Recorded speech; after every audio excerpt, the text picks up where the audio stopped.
Hello, lovelies. Well, today is a bit of a premature podcastulation. I have been working on some more Schwaller for you, specifically about the anthropocosm, which seriously requires deep contemplation. And I came upon a line that perhaps I didn't understand, but I felt that to understand it better, I had to go to a person that I have heard rumors about from people like Aaron Cheek and a girlfriend of mine, Debbie, who really loves what this person has to say. And this started a journey that was simply awe-inspiring, which is kind of why I'm doing a premature podcastulation. It was a journey, in fact, to the heart of the Western wisdom tradition. Well, perhaps more accurately, to the very beginning of it. And like most things, when you dig deep enough, it is not what we thought at all. You might be able to guess at this point who I turned to. But if not, it might be because you have not heard of him. I had not heard of him until recently, and what is worse, I actually avoided him, and only because he wouldn't give me an interview. But quite frankly, I know now it was because I did not deserve it. I was not ready, and I'm probably still not, to be honest with you. I have watched a few of his videos and was terribly unsatisfied because what he presented was a riddle. What I wanted was for him to tell me what to do. I wanted instruction, goddammit, and that was the key. I was entirely missing the point of his teaching. The point of his teaching, I think, is that the answers are inside of us. And I think that's it, but I'm not sure. I think that he, like the great sages of old, point you towards the answer, but let you do the hard work and find out for yourself. So at this point, I'm really just guessing. Peter Kingsley, in his book, The Dark Places of Wisdom, reveals a kind of earth-shattering revelation about our Western roots. And that is that the West is actually rooted in the mystical, not the rational. He suggests that Plato buried this truth for his own ambition and negated the ancient Greek wisdom to arrive at its opposite, rationality. Now, I don't know enough about this to confirm or deny it, but it is certainly interesting to consider, because it is indeed obvious that mysticism has been relegated to the fringes of our culture. In prose that is more an experience than a read, Peter deliciously describes the Western dilemma.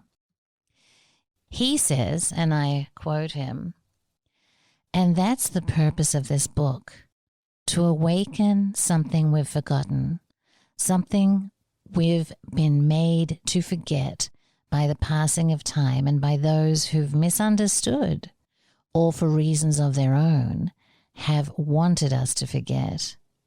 It could be said that this process of awakening is profoundly healing. It is. The only problem with saying this is that we've come to have such a superficial idea of healing. For most of us, healing is what makes us comfortable and eases the pain. It's what softens, protects us. And yet what we want to be healed of is often what will heal us if we can stand the discomfort and the pain. We want healing from illness, but it's through illness that we grow and are healed of our complacency. We are afraid of loss, and yet it's through what we lose that we're able to find what nothing can take away from us. We run from sadness and depression, but if we really face our sadness, we find it speaks with the voice of our deepest longing. And if we face it a little longer, we find that it teaches us the way to attain what we long for. And what is it that we long for? That's what this story is about. He goes on a little bit further, and I'm just going to do it because it's so beautiful. If you're lucky, at some point in your life, you'll come to a complete dead end. Or to put it another way, if you're lucky, you'll come to a crossroad and see that the path to the left leads to hell, that the path to the right leads to hell, that the road straight ahead leads to hell. And if you try to turn around, you'll end up in complete and utter hell. Every way leads to hell, and there's no way out. Nothing left for you to do. Nothing can possibly satisfy you anymore. Then, if you're ready, you'll start to discover inside yourself what you always longed for but were never able to find.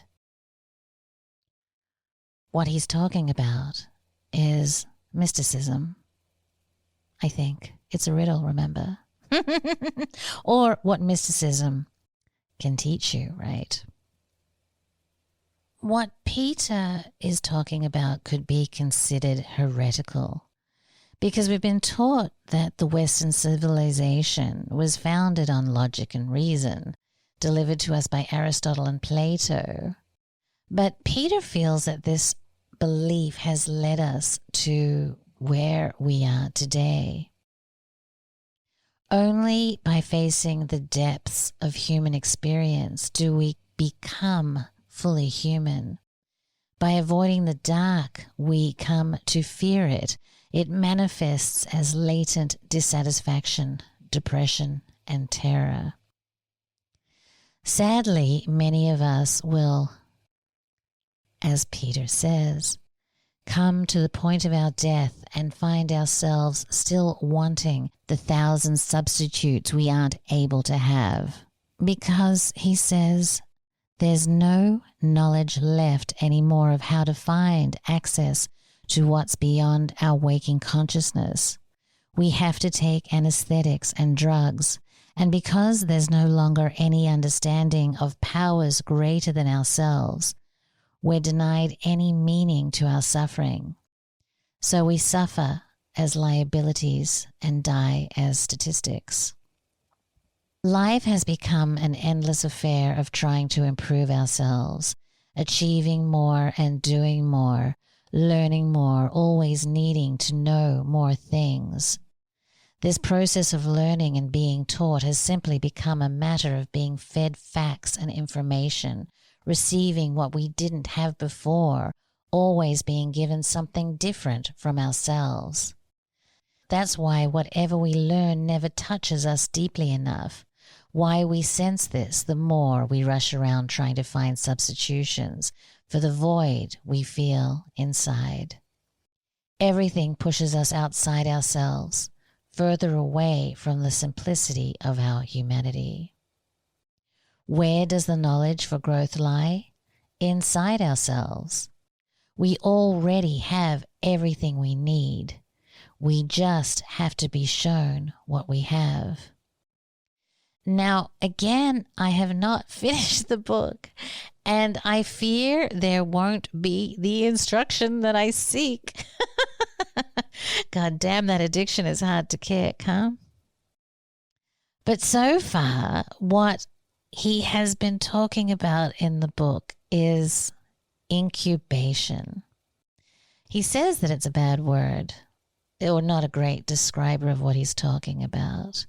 But Kingsley does go into great detail about where incubation came from and how he came to the idea that Parmenides, the teacher that is the hero of this book, the teacher of Plato, who Plato ultimately mistranslated, says Kingsley, or misunderstood, possibly. Parmenides utilized incubation as a means to mystically obtain his wisdom. And I think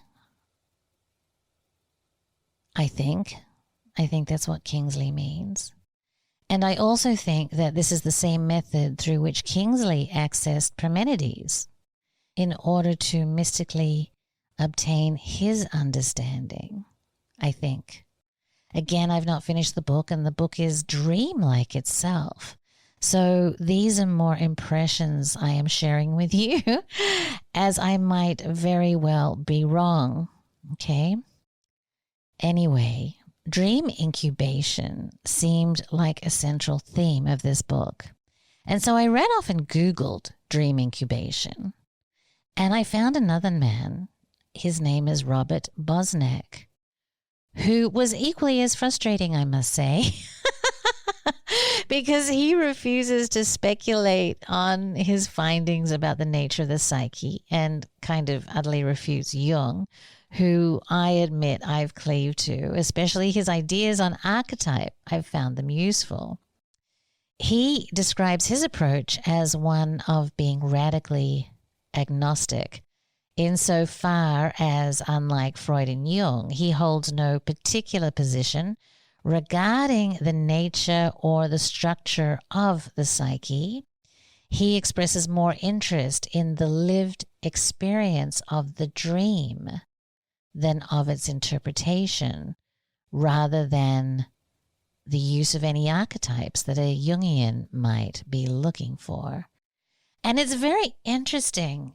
I still, again, don't know what he is doing, so I guess I'm going to have to read one of his books. But he took a woman through dream analysis, and he uses what he calls a flashback to get back into the dream. And he has the woman focus her consciousness on certain aspects of the dream and takes her into a lived experience of that dream, which is, well, was quite revelatory for the woman undertaking the analysis. But again, what does it mean? I don't know, but maybe you can watch it and tell me.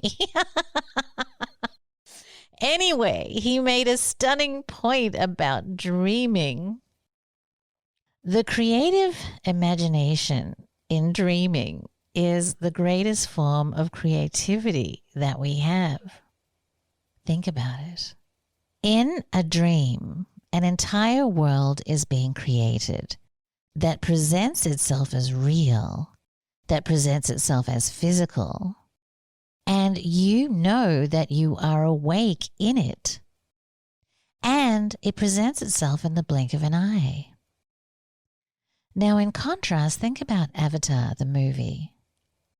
That took about 10 years to make, and even to make it, he had to invent all kinds of new technology in order to create the vision.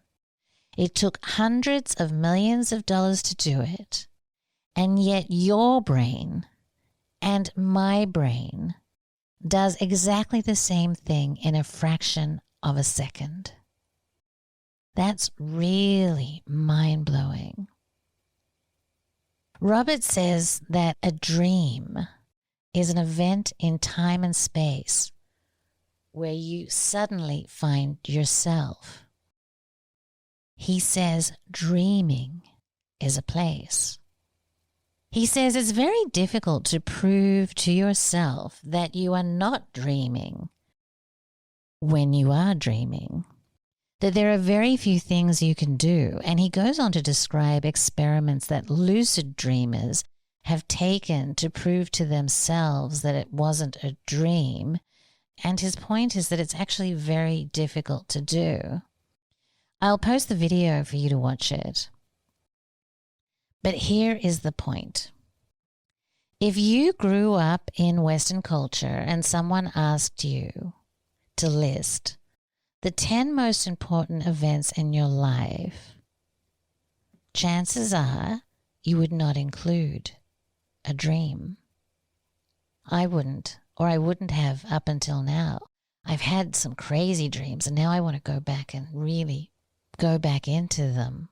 But anyway, again, it's because of our materialistic prison paradigm.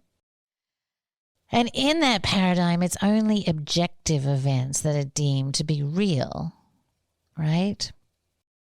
We tend to dismiss dreams as being mere subjective phenomena, figments of our imaginations, with little or no relevance for actual conduct of our lives. Now, again, as is the case with magic, the attitude towards dream in the West contrasts sharply with that of virtually all other human societies, which have been holding dreams as sacred and indispensable windows into an invisible realm of the cosmos. And when you think about it, this has been especially true of the world's great mystics, most of whose biographies are peppered with accounts of these dreams, significant dreams, conveying various kinds of teachings, instructions, and advice.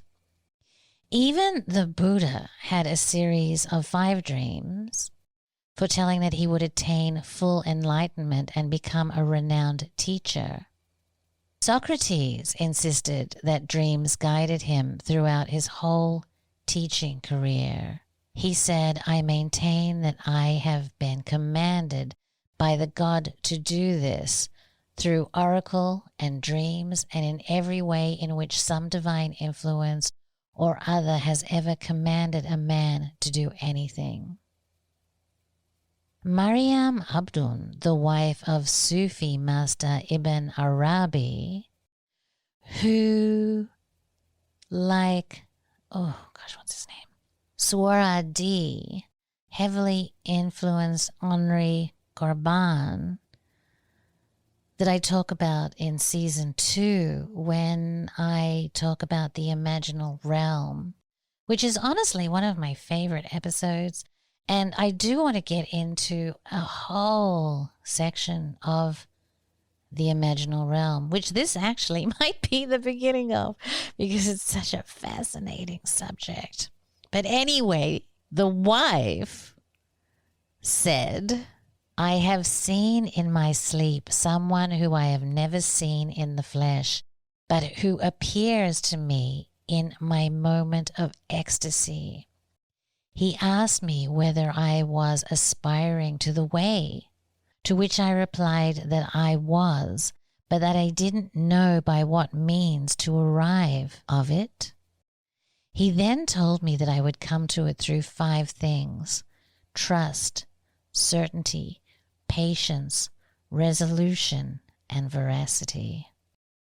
How awesome is that?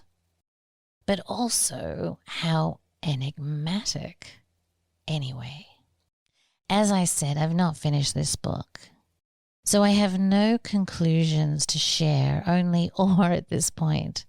But I will end on some more Kingsley that stabbed at my heart in a good way. What isn't there in front of our eyes is usually more real than what is. Always we want to learn from the outside, from absorbing other people's knowledge. It's safer that way. The trouble is that it's always other people's knowledge. We already have everything we need to know in the darkness inside ourselves. The longing is what turns us inside out until we find the sun and the moon and stars inside. That is very anthropocosmic. More soon, lovelies. Thank you for listening, lovelies. And if you like this podcast and would like to support us, please go to magicalegypt.com. And I have made a special discount coupon just for you all. And the coupon code is LOVE. And that will get you $30 off any Magical Egypt purchase. Also, I've started Patreon, so you can mosey on over there and see if you want to contribute. But I appreciate you listening, and I appreciate all your support, and more soon.